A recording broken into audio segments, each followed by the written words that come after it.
Parents are one set of adults, but really we need more adults. We need community.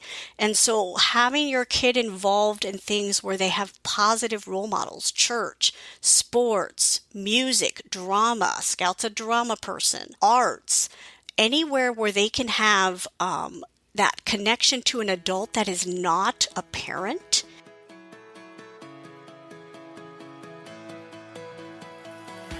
Welcome to the Raising Wild Hearts podcast. I'm so glad you're here listening in as I get to the heart of the matter with the world's leading experts and authors in personal growth, transformation, positive psychology, and more. If you're a change maker, a cycle breaker, a revolutionary envisioning a more beautiful way to live, work, and play, well, me too. I'm your host, Ryann Watkin, and for the past decade, I've been alchemizing challenges to find the calm in the chaos. I believe we can change the world by starting at home in our own minds and hearts. And my hope is that these conversations are a light on your path.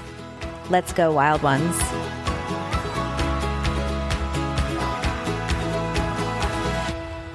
Hello, friend. Welcome back to the Raising Wild Hearts podcast. This is Ryann, and as always, I am so happy that you are here joining me today for another amazing interview. I am sitting down today with Sharon Dunlevy. Sharon is an educational advocate for children in foster care. It is her mission to bring the educational needs of children in foster care to the attention of those who can change policies and practices that would give more children in foster care the ability to succeed educationally, the foundation for their ability to succeed after leaving care.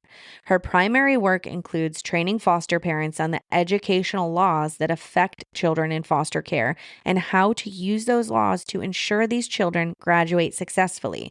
But Sharon is not just a trainer, she is also a speaker and influencer. She recently participated in 2 speaking competitions with the intent of bringing attention to those needs, winning fan favorite in the second competition. Sharon's passion and purpose certainly shine through in this interview, and I'm so excited to share it with you. I've never talked about foster care or anything really quite like this on the podcast. And so this felt like something I was really called to speak about because I do feel that Sharon's mission to just kind of spread the awareness will help. It'll kind of put it on our radar, and I mean us by like a community. It'll put it on our radar to do what we can do to help. And we do mention, Sharon does mention many things throughout this episode of parents who are not foster parents, which I believe are most of us, and how we can help shift the culture, shift the system, shift by starting at home. That's the whole theme of the podcast, right? So we talk about a ton on this show. We talk about the statistics of foster care children and how they grow up into really, really dire circumstances. We talk about the orphan archetype. We talk about education a bit. We also talk about external versus internal assets that all children need as they grow to be healthy, successful, and thriving adults. If you know any foster parents, this is your call to action to send this episode to them because Sharon, obviously her main point of contact is training foster care parents to help with the educational systems, which really produces better outcomes from the statistics. All right, without further ado, let's jump into my interview with Sharon Dunlevy. Please note, the opinions and perspectives of guests on the Raising Wild Hearts podcast do not necessarily reflect the views of Ryann Watkin or anyone associated with the Raising Wild Hearts podcast. Hi, Sharon. Welcome to the Raising Wild Hearts podcast. Thank you, Ryann. I'm really glad to be here. I am so glad that you're here. And for some reason, I felt really, really compelled to speak to you. This is not a topic that we've ever covered on the podcast before. Oh. And so, yes, I just kind of read your intro and researched you and thought yes, it was definitely a yes. And so this conversation is sure to be a gift for those listening. And I want to start it off by framing it that foster children, and I heard you say this, and I know the stats change a little bit, 25% of them do not receive a high school diploma. 20% of them end up in prison, and 21% of them have their own children before the age of 21. Yes. Those Yes. statistics are shocking, abysmal, and really, really sad. And don't worry, everyone, we're going to bring it back up. But I really want to start with this reality that the foster kids in our country are facing. So let's talk about that, Sharon. Yes. So as you said, those statistics really are sad. And there are some others too. Only 3 to 12% will get some type of college degree. 57% by the age of 21 will not have a part-time or full-time job. So only 43% are working part-time or full-time by the age of 21. And so the statistics are really bad. And what I've been doing is, one, I'm trying to bring awareness. That's why I do these podcasts and why I'm really glad that you chose me to speak, because I think people don't know. We don't talk about foster kids. Like, we know they exist, but we don't talk about them unless it's like in a TV show and they're the ones perpetrating a crime, right? But then we hear, oh yeah, that was a foster kid. And like somehow that makes it all make sense. But the other thing is, there's a lot that's happening early on in the schools, and that's where I come in. I'm an educational advocate for these kids because they don't have educational advocates. Here in Indiana, we do have educational advocates on the staff of our Department of Child Welfare, or Department of Child Services is what we call it, but there's only 13 for 96 counties. So I was working for an agency as the educational advocate for the kids in our agency, so I had about 200 on my caseload, which is still really big. Wow. But I was monitoring their grades, making sure they were attending school, making sure that if they needed an individualized education plan under the Individuals with Disabilities Act, that they were getting that. I was doing all of those things, also getting them tutors if they needed tutors. I was helping them with college and career planning. It's a lot, right? There's a lot that goes into keeping a kid successful so that when they age out or graduate, they're able to be college and career ready. And right now, that's not happening consistently across the country. We really need to do a better job because these statistics are just getting worse. They're not getting better, especially after COVID. They're just getting worse. Yeah. So I'm assuming that these kids become very fresh adults and that they're on government assistance then. Is that the case? Yes. I think there's 75% that are on government assistance throughout their lifetime. Wow. Yeah. Okay. Something that came to me as I was really reflecting on what we were going to talk about was this orphan archetype in our world. And we see this orphan archetype in so many stories. There's Harry Potter, there's Cinderella, there's, and many, many others. And many times those are like the hero's journey, right? And they're showing this kind of orphan archetype kind of rise up and defeat these circumstances that, really just the odds aren't good, right? And so I'm just curious if you have an idea of how this hero's journey is working out, maybe for a very small percentage, or if you're seeing any of that. Yeah, I mean, I've seen it in some of the kids that I've worked with, but that's because they had me, they had their foster parents who worked with me, they had teachers who really took their time to reach out and help my kids. Those were the kids who came out who are successful. I mean, I have a story I can tell of a student who his mom died of a drug overdose. His dad was a drug user and an alcohol user. He was adopted at the age of 4. His adoptive parents were abusive. He was entered back into the system. He ended up in a residential home, came out in 9th grade. They had lost all his credits, so he had to redo his 9th grade year while he was going through the rest of his high school career. We got him graduated half a year late. He went home for a little bit, decided that was not for him. And Indiana has a program called collaborative care. And as long as they're working or in school, have time, they can continue having resources from the Department of Child Services up until the age of 23.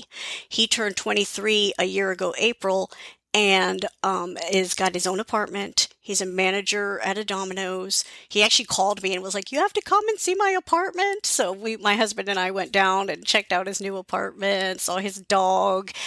But he used the system the right way. And he had all the right people in place. You have to have the right people. Even somebody like Harry Potter, he would not be where he was if he hadn't had McGonagall and Dumbledore and Ron and Hermione. Yes.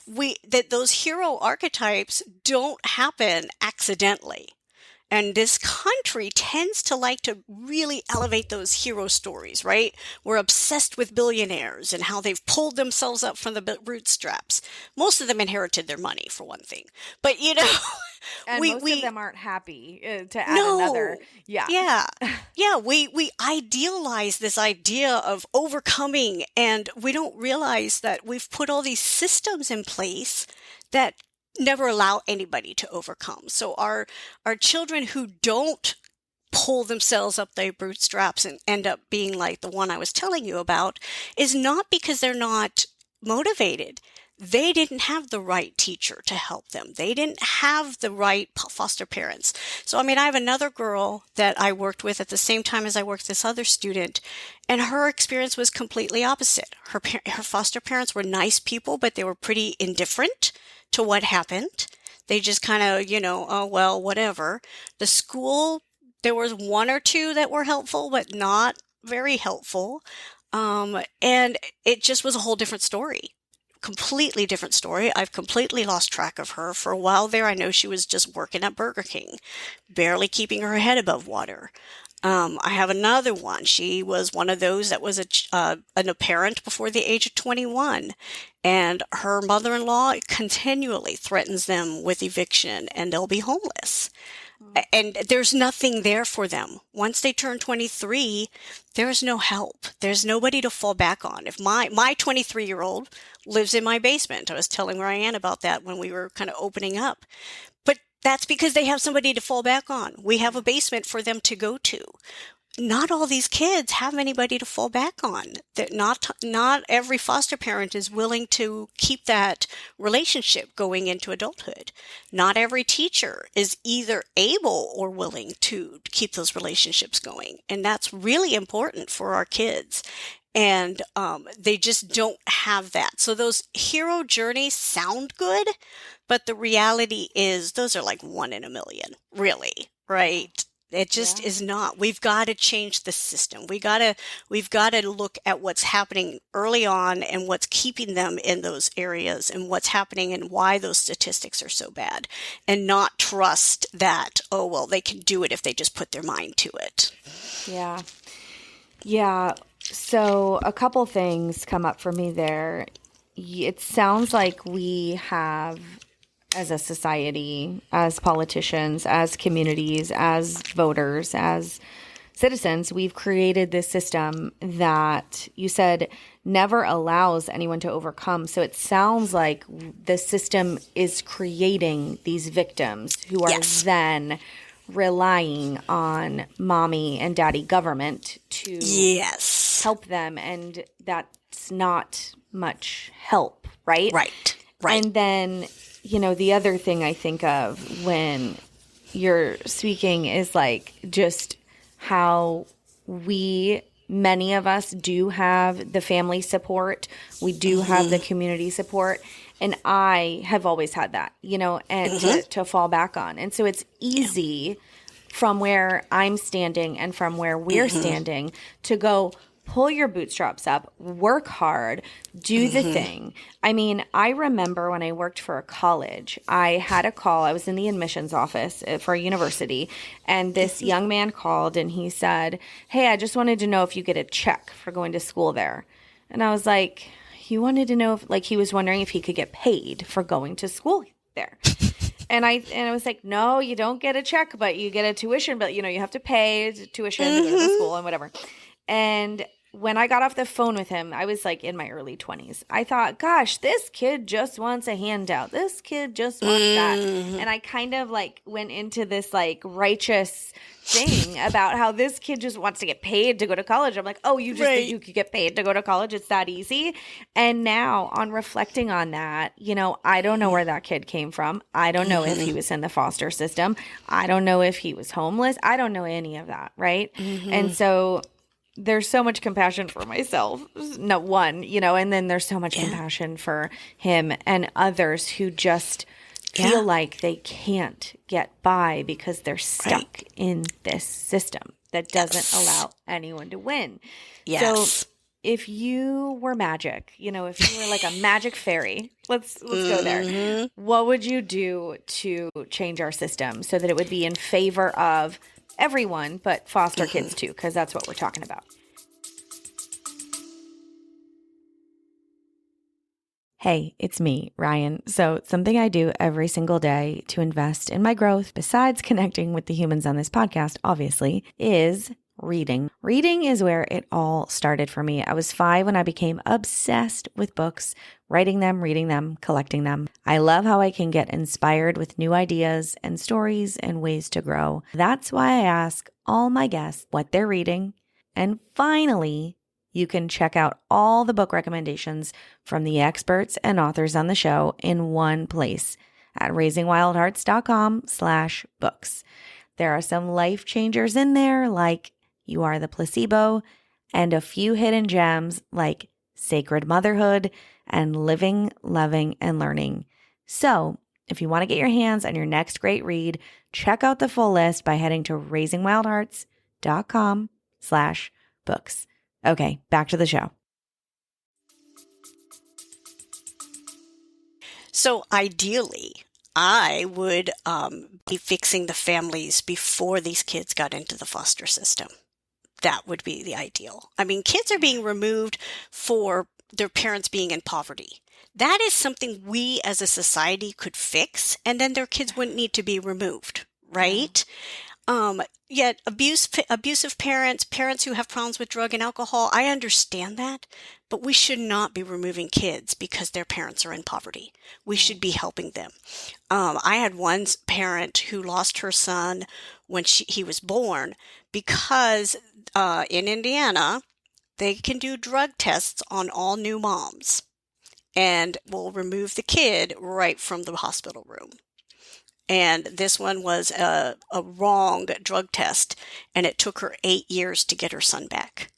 And because they removed him for the drug stuff, and then as she's fighting the court battles, she was missing work in order to fight the court battles. So then she lost her job. She fell into poverty.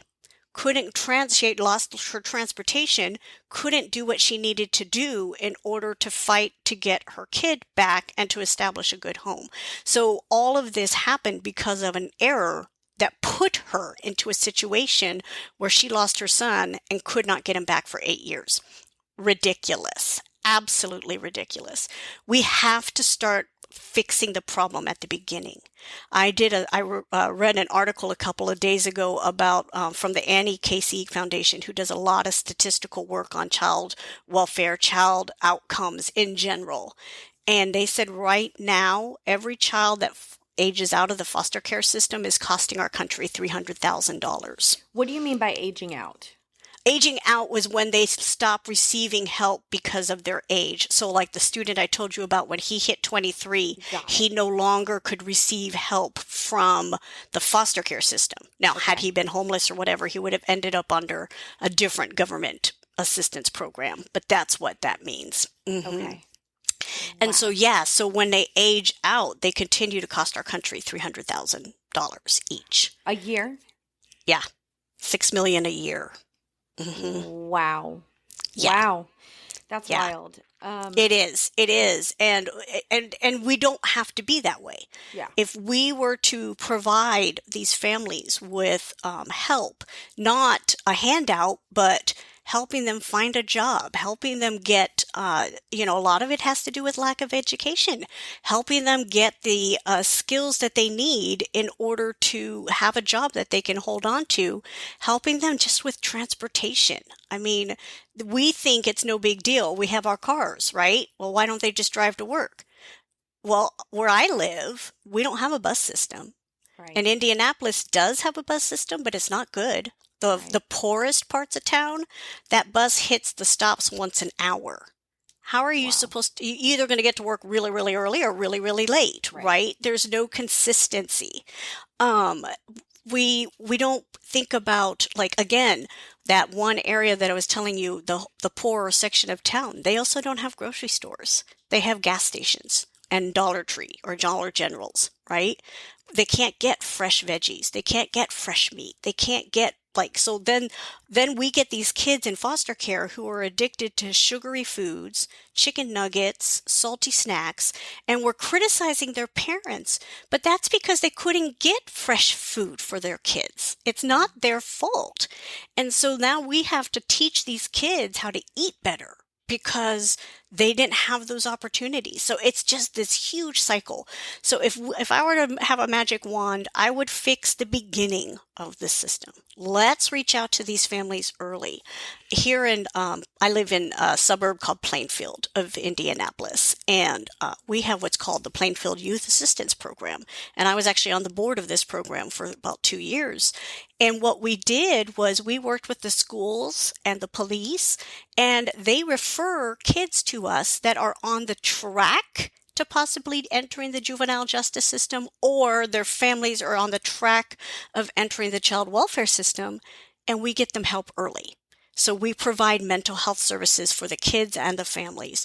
We provide meal assistance, housing assistance, whatever they need in order for these kids not to get into the system, the government systems. We need more programs like that. And that is actually a program that could be running nationwide because it is a bill that was passed at the federal level, and courts, child courts or juvenile courts have access to money to start these types of programs in their districts. Really? Yes, but nobody knows about it. Yeah. Where would we go to find out more information in our own states? What kind of resources? So the name of the program is Youth Assistance Program. And if you look up under child and juvenile courts and say Youth Assistance Program, you will get information about how that could be happening in your state. Okay. Mm-hmm. So there's an action item if you guys want to help there, because I'm going to do a little research into that as well. We're down in Florida, like I told you. Mm-hmm. So I'm hearing you say that, I'm assuming just from many of the things that you're talking about, that this is such an intergenerational problem, that these are kids who are born into this cycle of poverty and lack of community, lack of support, lack of resources, and then the system is just totally still pitted against them. Yeah, I think like 25%, I'm not positive on the statistics because I don't remember exactly, but I think it's 25% of children who were in foster care will see their own children enter the foster care system. And it's not because I know we have this adage around here that abused children become abusers. Actually, that's not true. What it is abused children don't have good relationships because of that abuse. So they don't see the danger to their own children. And it ends up being, especially if they were abused by a family member, the recidivism of that abuse happening to their own children from that same family member is incredibly high. And it's not because they want it to happen, or it's just because they don't understand or know what to look for. And there's an assumption, oh, well, it happened to me, but it's not going to happen to anybody else. And it does. And so, yeah, there is a lot of intergenerational, I mean, sure, if you go into poorer neighborhoods, there's a reason why. those poorer neighborhoods stay poor. And a lot of it has to do with they just continue those cycles because that's all they know. But also where we don't provide the resources again into that neighborhood. Well, that's we use terms like ghetto and white trash, or, we use terms that we shouldn't be using. These are not people who want to live this way. They don't want to be on government assistance. People think that they're just looking for a handout. They don't want to be like that. They don't want their kids to grow up that way. They don't know any better. And I mean, we have a lot of kids who come into the system and they don't understand why they've been removed. Mom was a good mom. She was home. I could go to school when I wanted. They don't understand. And we've had kids who were abused leave their foster homes, what we call running away or eloping, because they wanted to get back home. I had one boy that he was a middle schooler, and he had been removed later in life. So he had been removed as a middle schooler. And he kept acting up in every foster home he was placed in. And he finally came out and told us, well, if I act up enough, I'm hoping they'll just send me home. He just thought he would just go home. He didn't realize, no, you act up, we send you to another foster home, but you're still going to have to stay in the foster home. He just didn't get that because he just thought, well, I want to get home.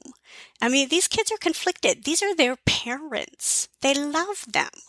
Even if they're not the best parents in the world, they love them, and they don't understand what could be and how things could be different. Yeah. This reminds me of the recent episode we did with Kaylee Van Arsdale, where we talked about she came from an abusive marriage, and so did her mom. I believe I'm stating that right. And she had this kind of come-to moment when her abuser was holding her down and yelling at her, and her 2-year-old son walked in the room, and she just saw kind of before her eyes that something had to change. And we spoke about, and she did, and she's got a beautiful success story. And we talked about how it feels familiar and even comfortable to be in an abusive or a terrible situation because you don't know any different. Yeah. I mean, the person's paying attention to them, right?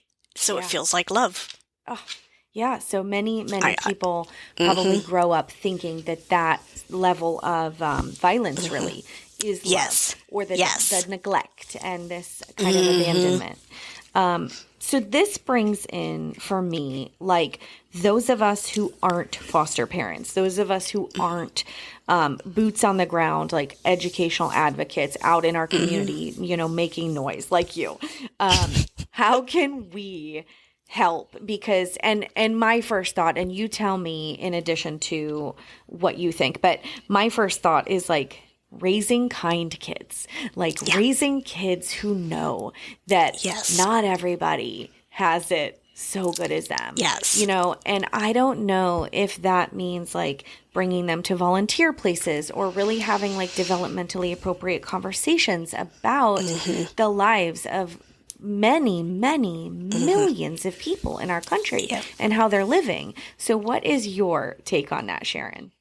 So yes, I actually teach a class. So one of the things I do obviously is I train foster parents, and I train them to be educational advocates, but I also teach foster parents other things, a lot around trauma and trauma behaviors. But I teach a class on raising compassionate kids. So I love that you brought that up because I'm actually teaching that class this weekend. So it's kind of, just kind of really serendipitous that I just worked on the outline yesterday, but I teach a class on raising compassionate kids because it makes a difference, and it has to start early. We've got to talk about diversity early. We've got to talk about acceptance early. We've got to talk about and model these things from the very beginning. I am a huge proponent of parents and kids volunteering together. It just opens everybody's eyes. Our family, we are all horse people, and we have an equine therapy stable here in town. So all three of us would volunteer at that stable, as well as Scout benefited from what they did there. But then once they got older, they started volunteering there as well. And that was really important. And so now Scout at 23 is still active in our church, does Sunday school. I think they're on the Children's Council now, which is kind of ironic because I started my life as a children's pastor, and this church was my first real church job as a children's minister. And so I used to lead the Children's Council, and now my own kid is on that Children's Council. That's cool. But being open and understanding, and even if you have some, like, I don't know if you've noticed, I call my kid they because they are non-binary. They were female, now considers themselves non-binary. Even if religiously you have problems with stuff like that, you can't let that color how you interact with them, right? My daughter, who is now Scout, was raised in that church. Friends that I had were friends that they have now. They were people that loved me and my kid and helped raise them up to be the amazing person they are today. And because we need more than just our parents in our lives when we're children. Yeah. Our parents are one set of adults, but really we need more adults. We need community. And so having your kid involved in things where they have positive role models, church, sports, music, drama, Scout's a drama person, arts, anywhere where they can have that connection to an adult that is not a parent. Yeah. And this goes for every kid, not just foster kids. It helps them learn those modeling skills, because it's one thing when mom and dad says you do a good job, but when your coach says you do a good job, that's a whole nother feeling, right? Mm-hmm. And we could not have raised Scout to be who they are without all those other people.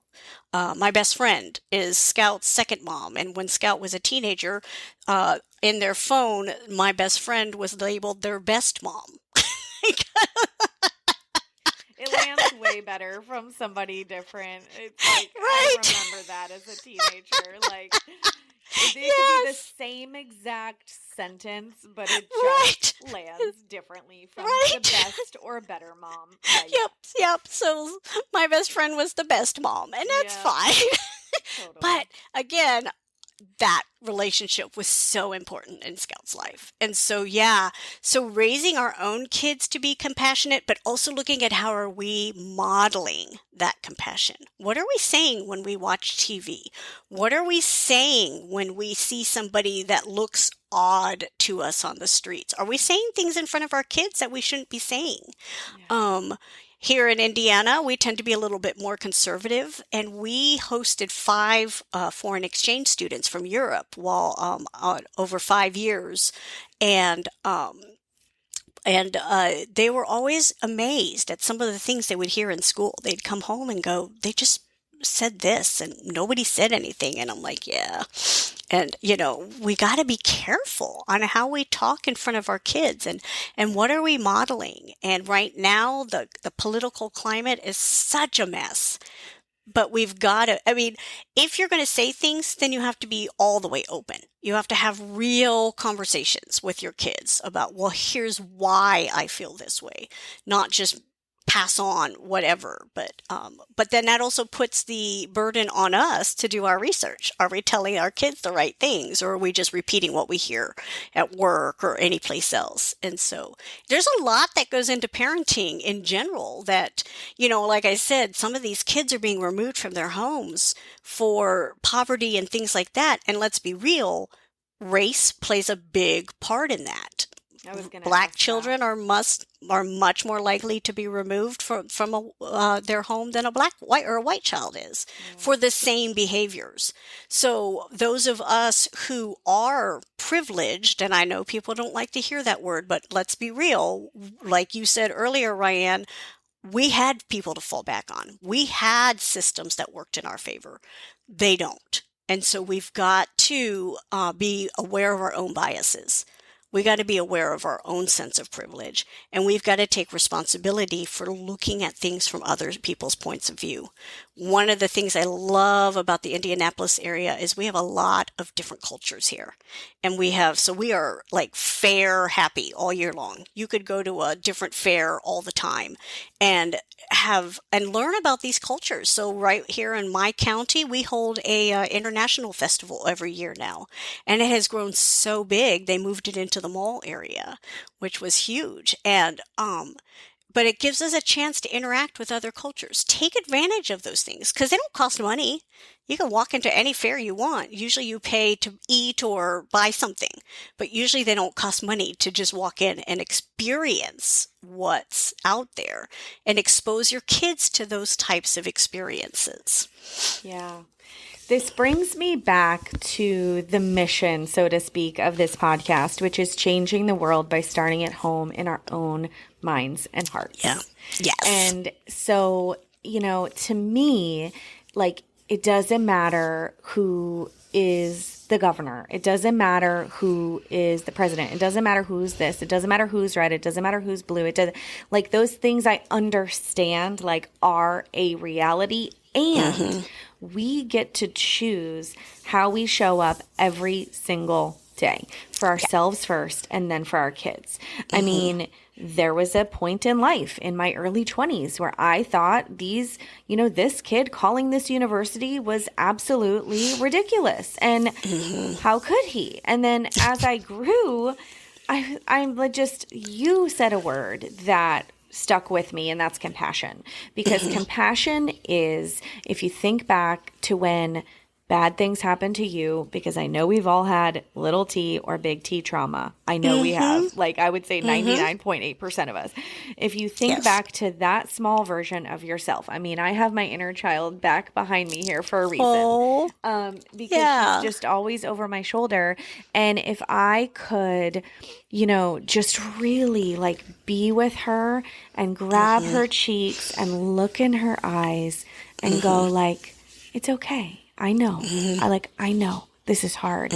And we have to do that for ourselves first. And I notice that when I'm willing to go there for myself, then I show up for my 3 kids, like not perfect, but with a sense of compassion, with a sense of purpose, with a sense of kindness. I don't think they've ever, this is a bold claim, but I'm going to say it. And as they get older and they want to call me out, that's fine. I'm here for that for sure. But I don't think they've ever heard me say, an unkind, mean word about anyone, and now that I said that, I'm like, well, after some family gatherings when some buttons were pushed, like maybe some stuff like that. But, just there's this level of accountability that we have to have at home, Yes. Yeah. So we really, as parents, need to step up, and it's become an issue. And I was doing a podcast a couple of days ago, and we had kind of a similar conversation. I brought up banned books. Banned books are a button pusher for me. And when I look at it and I think about what's happening with those is it seems right? Okay, I don't want my kid to read this, or I don't want my kid to be exposed to this. The reality is we can't control everything. So when we try and do something like ban books or ban TikTok, ban whatever, part of that is because we see something that's out of our control that we want to control, right? Here's what my response is. Okay, if my kid picks up a book that I don't think is appropriate, I have a conversation with them. correct. Or let's read it together. Yep. Or, let's pick a different book together. But I feel like parents in some ways, and these are not my foster parents, I'm saying these are parents in general, privileged and non-privileged, are looking to the schools to make decisions for them and their kids so that they don't have to take these conversations. Oh, that's and big. I'm probably going to make somebody big. mad, but I'm sorry. It's laziness in my feeling. Let's be responsible for our own kids. And don't blame the schools. Don't blame the government. Don't blame anybody else. They're your kids. So why, have that conversation? Talk to them. And if they're not comfortable coming to you, then that's something that you need to think about. Why are they not coming to you? It's never too late to change those relationships, and it's never too late to start talking about things. Like I said, we've hosted those foreign exchange students, and they loved to be in our house because we talked about everything. Yeah. They were like, man, you guys just talk about it. We'd sit at the dinner table, and whatever was on our minds, that's what we talked about. I don't believe in shielding kids. I believe in reality, teaching them the reality and helping them navigate. And we are very privileged that we have our own children that we can do that for. Like we're privileged to not be a parent whose child was removed for some reason and they don't have anybody to teach and help grow. Yeah. We do. And we need to take that responsibility and really value the fact that we can influence the children that we have in our homes. Yeah. Parenting is not a passive activity. It is very, if you're doing it, dare I say, right. Because I get it. It's not easy, but if you're doing it right, so to speak, I believe that it's a very active, very ever-changing, flowing, evolving work. Yeah. It is work. There is like a presence and a leadership quality, which we've been talking a ton about on the podcast recently, that it takes to show up day in and day out as this very soft front, strong back, as I think Brene Brown says. Yes. In our families to really be loving and also hold the line and then hold the line and then be loving. And so it's this like dance and we just, it's work. So it is. And I want to say, I am not a perfect parent. Ask my kid. I am not a perfect parent. I have a temper. I have said mean things. I know I have. Yeah. And I still get triggered. Yeah. I'm not perfect. But I also recognize I make mistakes. Yeah. So when you make a mistake as a parent, own up to it. Tell your kid, because that goes a long way into building that relationship. If you acknowledge to them, hey, I was really out of line when I yelled at you about that, but this is what was going on inside of me, right? We all have our own triggers. And like you said, we all have been exposed to trauma somewhere. And now recently, I talk about this a lot because I really think we need to do a better job of teaching our school staff to be a little more trauma informed, because our society is so different now. When I was growing up, I was a military brat, so I knew of some things, and I lived overseas, and so I had a little bit more exposure to the realities of the world that a lot of kids would not have. But since 9/11, our culture has changed dramatically. We now feel vulnerable. We're vulnerable to COVID. I mean, that took us by storm, right? And we were not ready for that. We're vulnerable to school shootings. Our kids can read about this anywhere and see this on anywhere where we did not have access to social media. Right. So we're all exposed to trauma all the time. And trauma, people in general don't always understand. Trauma is not necessarily the event. It's how you react to the event. So two people can go through the exact same traumatic event and have two very different reactions. And we can't compare. Just because this child or person was able to get over it faster than this child or person doesn't mean that this one on this side is weak or less. It just means that their mind, their body, their reaction is different. And we need to be better aware of that.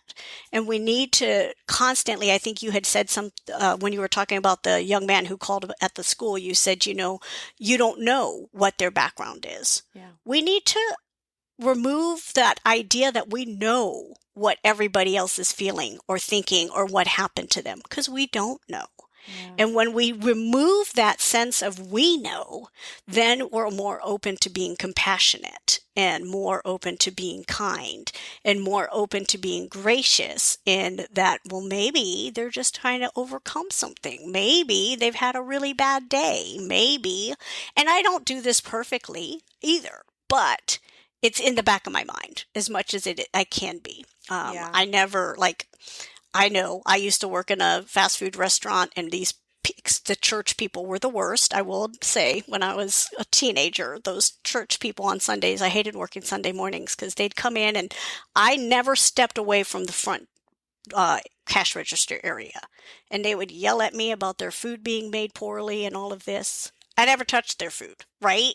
And so I am very cognizant when I go out and somebody is serving me to have a smile on my face, to always say thank you, not to ignore them, not to treat them like they're just nobody, because they're real people. And so, just those little things that we can do every day and model for our kids. So let's say I'm that parent that just, never talks to the serving person, leaves the horrible tip, yells at them, complains constantly. What am I teaching my kids when I treat somebody like that?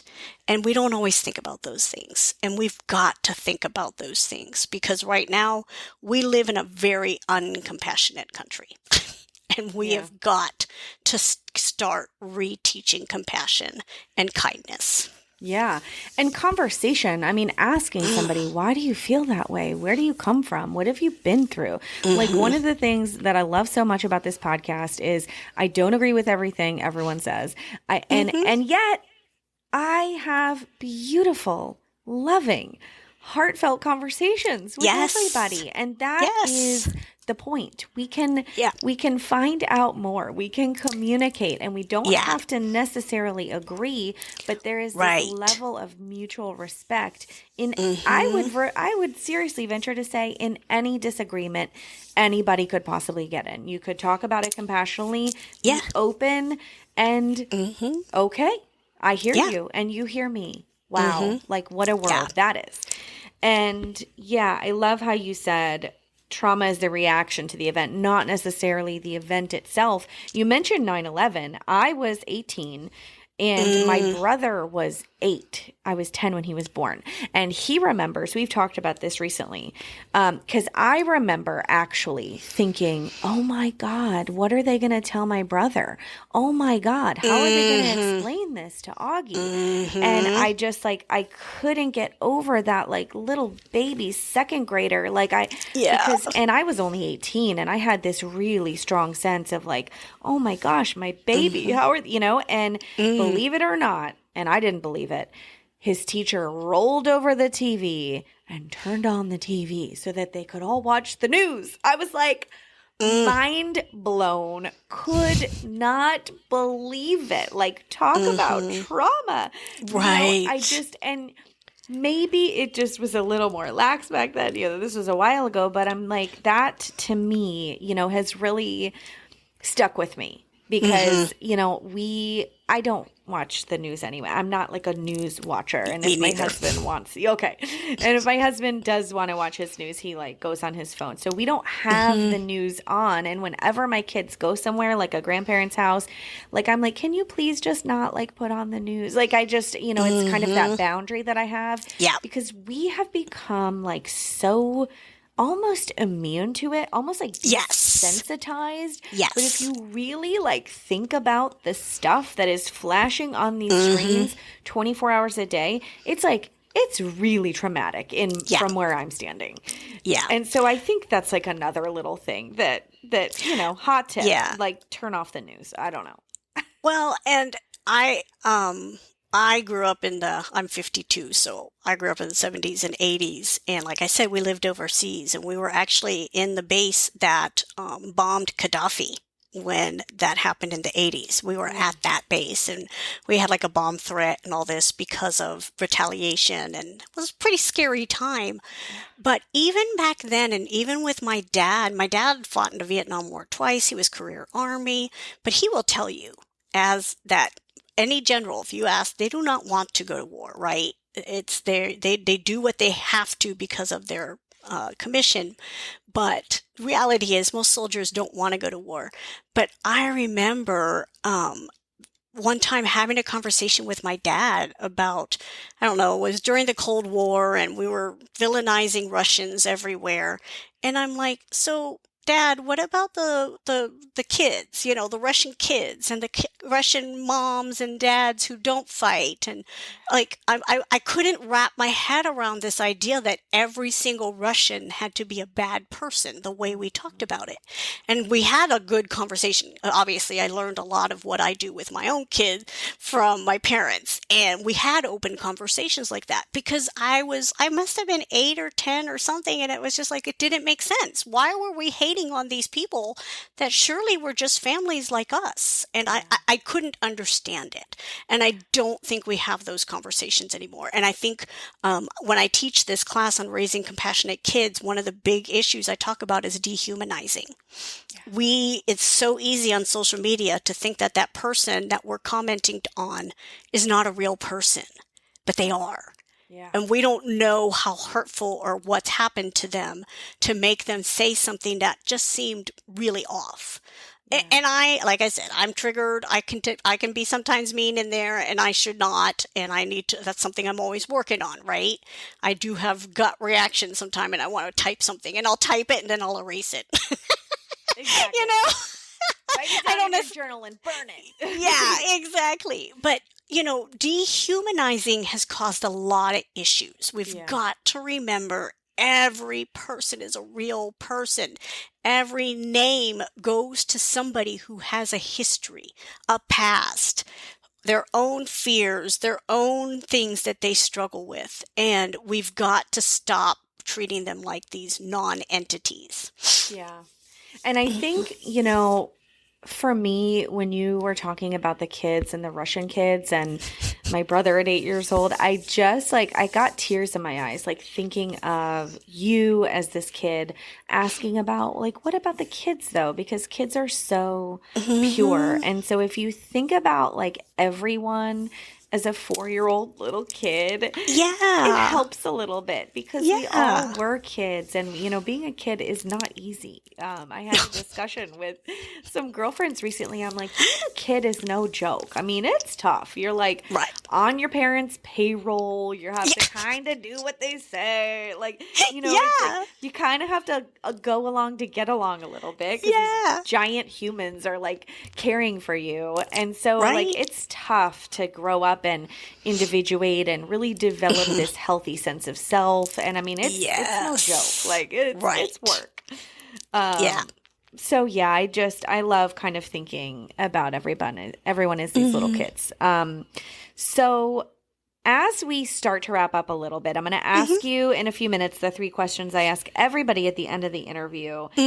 But before that, I want to talk to you about developmental assets. Are you someone who teaches developmental assets? I'm just learning what those are. So can you tell us what those are? Yeah. Okay. Yeah. And I'm always surprised. I think this is well-known stuff, but I guess it's not. I've never heard of it until there is a group. You.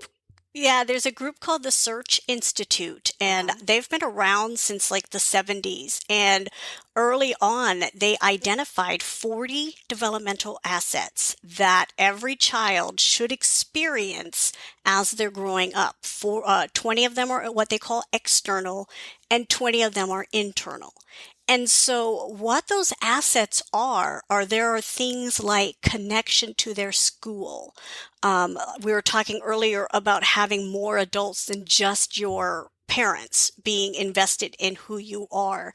That's a developmental asset, that Search Institute. So basically what they say is the more of those 40 that you can have help develop in the kids, the more likely they are going to be successful adults, to have a positive sense of identity, to have a purpose. One of those developmental assets for the internal is having a sense of purpose. Every child should feel like they have a role.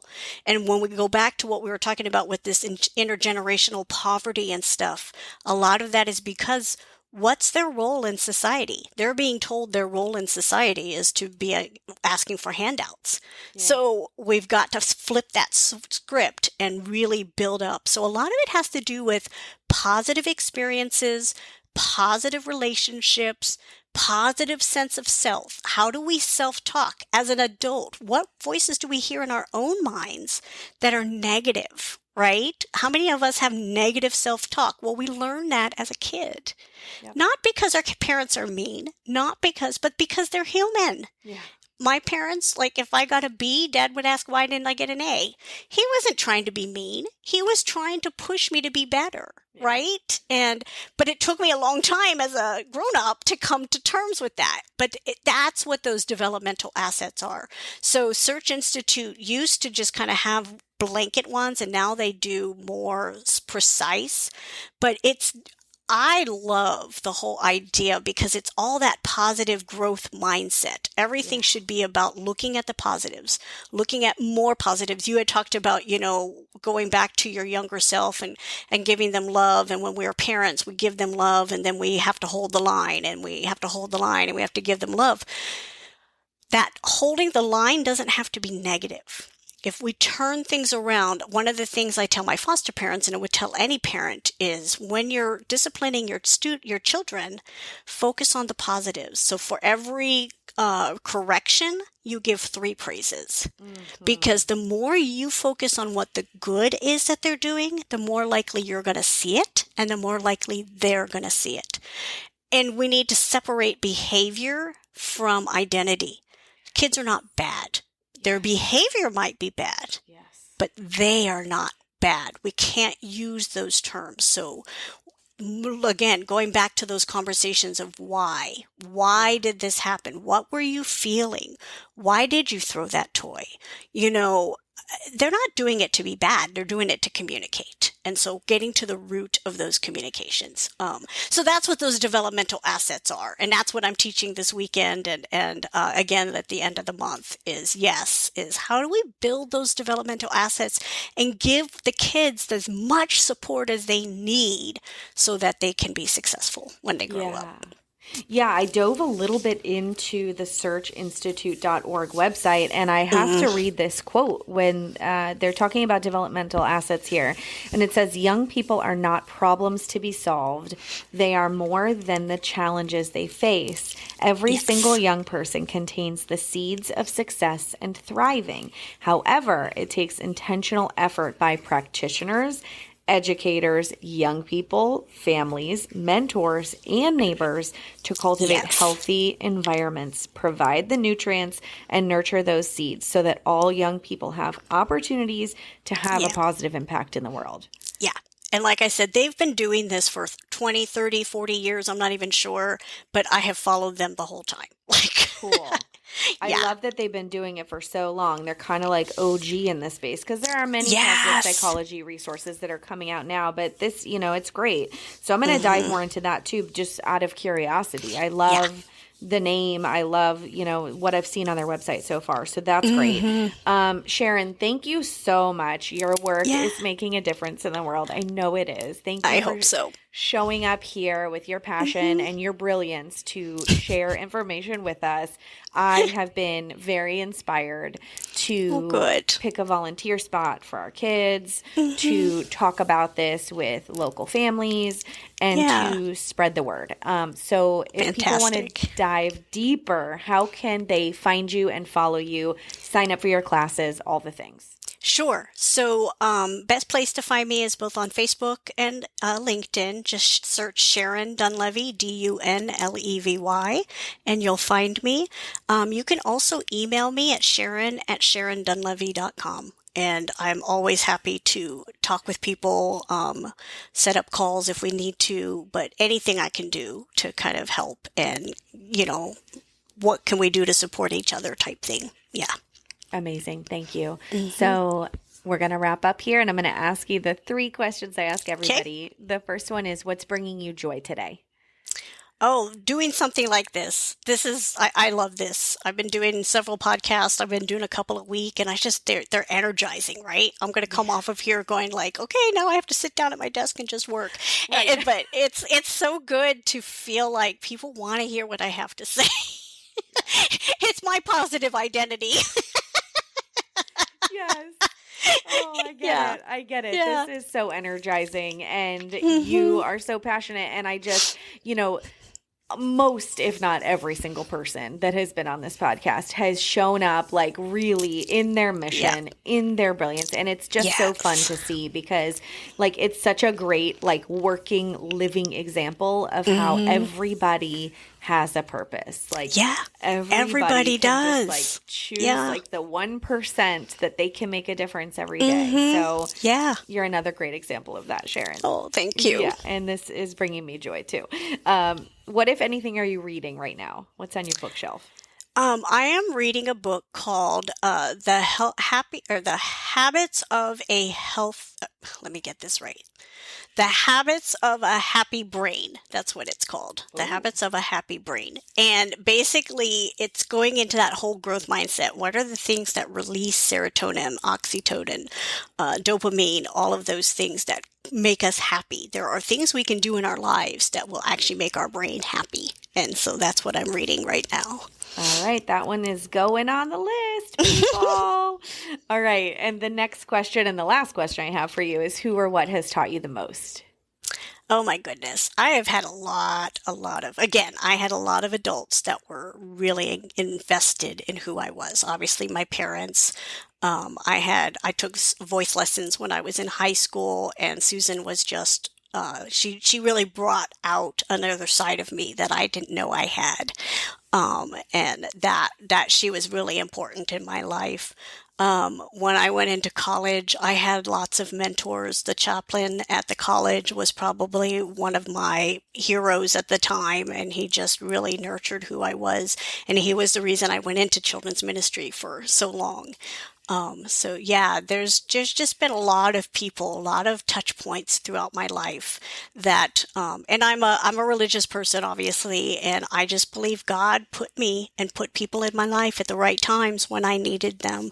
Found my husband when I needed him, and we've been married almost 27 years now. And so, and my kid. I learned from my kid, there's, if we look at them as not just kids, right, but they can also be teachers. We learn a lot from them as well. That's right. Thank you so much again, Sharon. This conversation was beautiful. Thank you.